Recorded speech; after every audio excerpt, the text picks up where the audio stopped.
yanzu a gidan shugaban Amurka ina ne mafi mahimmanci a cikin gidansa, ko kuma a shugabannin ƙasa na duniya ina ne mafi mahimmanci a cikin gidan?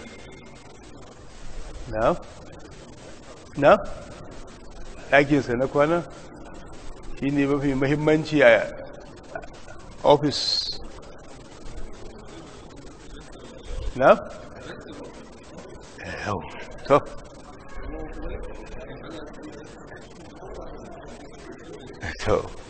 to wace sana'a ce mafi mahimmanci a cikin sana'o'i? noma, kasuwanci, kiwo.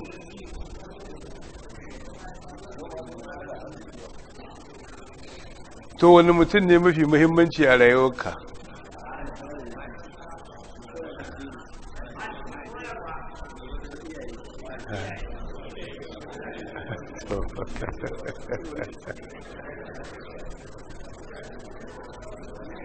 To ina ne mafi mahimmanci a gidan kowane ɗaya daga cikinmu? na? banɗaki. yau a shi sa ce restroom, shi da yake ɗan boko ne saraki. restroom banɗaki shi ne ya fi ko'ina mahimmanci a gidan shugaban ƙasa a Amerika, kuma shi ya fi ko'ina mahimmanci a gidan kowane mahaluki a duniya, kuma sana'ar da ta fi kowace sana'a mahimmanci kwashe wannan wajen. kwashe najasar banɗaki ita ce mafi mahimmancin sana'a duk a duniya.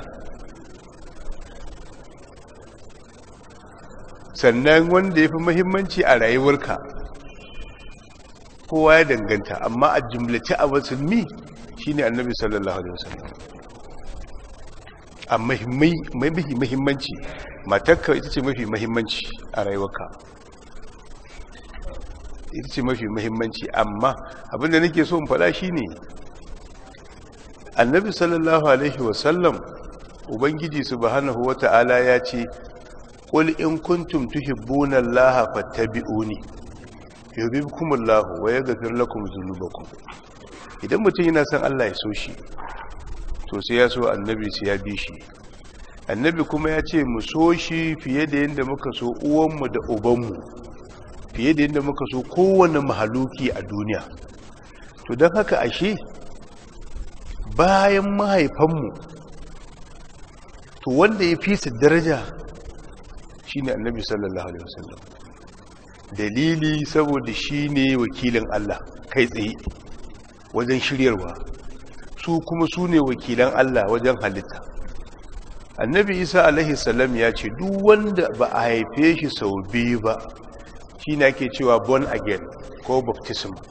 to duk wanda ba a haife shi sau biyu ba bai zama dan halal ba, sai an maka haihuwa ta biyu, shine haihuwa ta addini. haka duk inda mutum ya kai da uwa da uba idan ba shi da addini to ba a haife shi sau biyu ba. to ba a haife shi sau biyu ba to ba zai rayuwa mai kyau ba, domin sai da addini dan adam zai rayuwa mai kyau. to addini ko babu sama da annabi sallallahu alaihi wasallam, kamar yadda a wajen kirista ba shi da sama da annabi Isa, a wajen bayahude ba shi da sama da annabi Musa. to da haka wanda ya fi muhimmanci a rayuwar mutum tasa ta kansa zai ce matarsa, amma wanda ya fi muhimmanci a rayuwar al'umma shine annabi sallallahu alaihi wasallam. to da haka wannan bayanin da aka yi a makon da ya wuce, kada mutum ya ga to aina za a sa annabi sallallahu alaihi wasallam.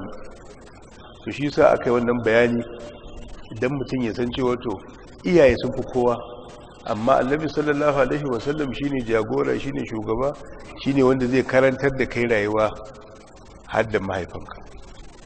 an fahimta? to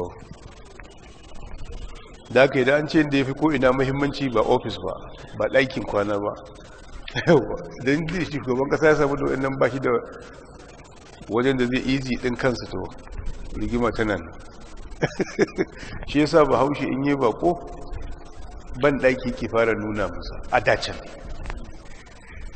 da ka shigo ban ɗaki zai fara nuna maka magewayi. haka kuma saraki mai mulki yana ƙauye ko a ina, inda ake fara kai shi inda ban ɗaki yake nan za a fara kai.